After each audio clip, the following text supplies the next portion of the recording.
Hey there, guys! Welcome back to Anthony Vlogs, where Anthony vlogs. So on Twitter, I said that I was going to make a video, and a lot of people seem interested in it, so I'm going to go ahead and make that video because I said I was going to. Simple as that. But first off, I want to mention real quick that Guardians of the Galaxy Volume 2, I've seen this movie about 3 times now, and I really enjoy it. So in case you're wondering what my thoughts were, since my first viewing, I've enjoyed it more and more. So I like this movie quite a bit. Been listening to the soundtrack a lot. And a lot of people are like, it's not as good. And I think it's just as good, if not better, just different. That's just me. Anyways, so today we're going to be talking about the newest Teen Titans animated film, Teen Titans: The Judas Contract, which is loosely based on the story arc by the same name, Teen Titans: The Judas Contract. So this new animated movie is within like the same animated universe that they've created since Flashpoint. So it's technically sort of like a kind of sequel to the last Teen Titans movie, kind of a sequel to the the most recent Batman films because it's very heavily based on like Nightwing and Robin and all that kind of stuff. I didn't see the previous Titans film. I had zero interest, and so I didn't see that. But what? That's okay. Um, Yes, you don't really need to see the previous one to understand it. Like if you understand the Titans, I think this is a pretty good like standalone film for the most part. Let's talk about it. First of all, it opens with a scene that's like the original team, according to this universe, the original team having like an adventure where they meet Starfire.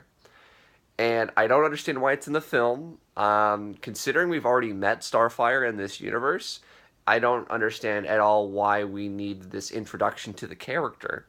Like we can understand that Dick Grayson and Corey can have like a relationship and have this connection. I don't understand why we need this opening in the film. I thought it was kind of unnecessary. So that was kind of weird. And overall, I didn't care for a lot of the characters, to be honest. Now, I feel like Damian Wayne was spot on, but I don't care for Damian Wayne to begin with. But I'll give that a pass because it's not like I came in, expecting anything but that. And they nailed Damian Wayne, I guess, because it's Damian, and I don't really like that character, so whatever. So there's that. Other characters, like I've never liked Jaime Reyes Blue Beetle, and he was just as bad, if not worse. He was pretty unbearable, in my opinion. They have a whole story arc of him working in a soup kitchen that really doesn't go anywhere and could be cut from the film completely, and it wouldn't make a difference at all. So there's that.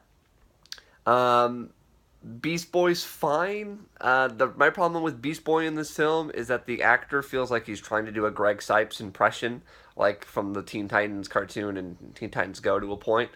Instead of something like in Young Justice, where that character was completely his own. Like that Beast Boy feels like its own Beast Boy.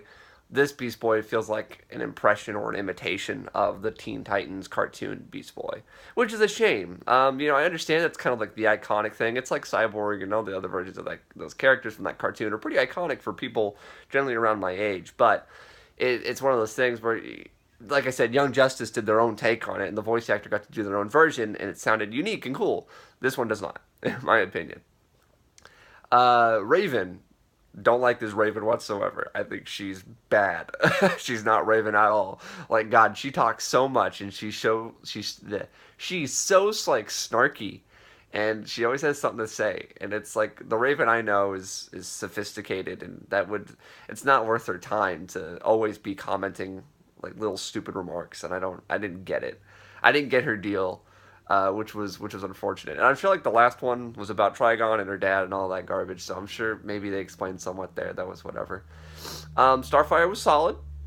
I think it was really cool to kind of show a more adult Starfire, a more comic Starfire, and I'm not one of those people that needs everything to be like the comics, obviously, because the Teen Titans cartoon isn't exactly like the comics. Like that Starfire is different, but it's good because since we already have that Starfire, we have this Starfire, which is a bit more adult, and she's not as like, what do you mean, as you say, like this that kind of innocent, weird kind of like Mantis and Guardians, just like completely oblivious to how people act.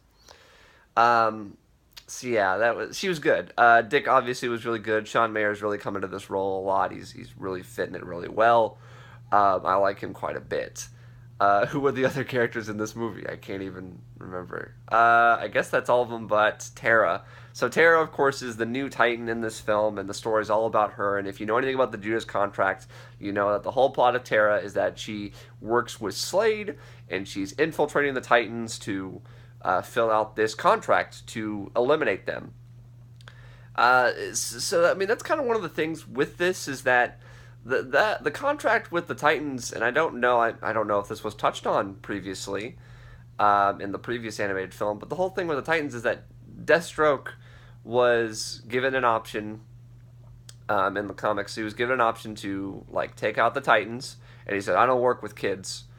And they said fine, and then they like ended up hiring his son and like brainwashed him, and then like gave him super strength, and ended up killing him. And Deathstroke was like, "Damn you, Titans, for killing my son! I will fill out the contract now for my dead son." So I don't know if that's ever touched him on. I doubt it, honestly, from the way this is set up. Which is weird because then they do something else with his other son, like in the comic book, completely different. And I guess that was the whole point. It was supposed to like misdirect you into thinking, "Oh, this is what's going on." So there was that. But I mean, overall, it was just weird. It was really weird to follow, in my opinion. This movie, I didn't understand what they were going for, really at times. One major thing, and this is kind of a big thing since it's an animated film, is the animation itself. I've talked about it before. I don't really care for the style. I think it's pretty bland and boring. But the animation itself is not so good either. There are times where there's just pauses. It's just pauses and it's boring and it's not fluid at all and it looks awful. And then there are other times where the animation looks fantastic.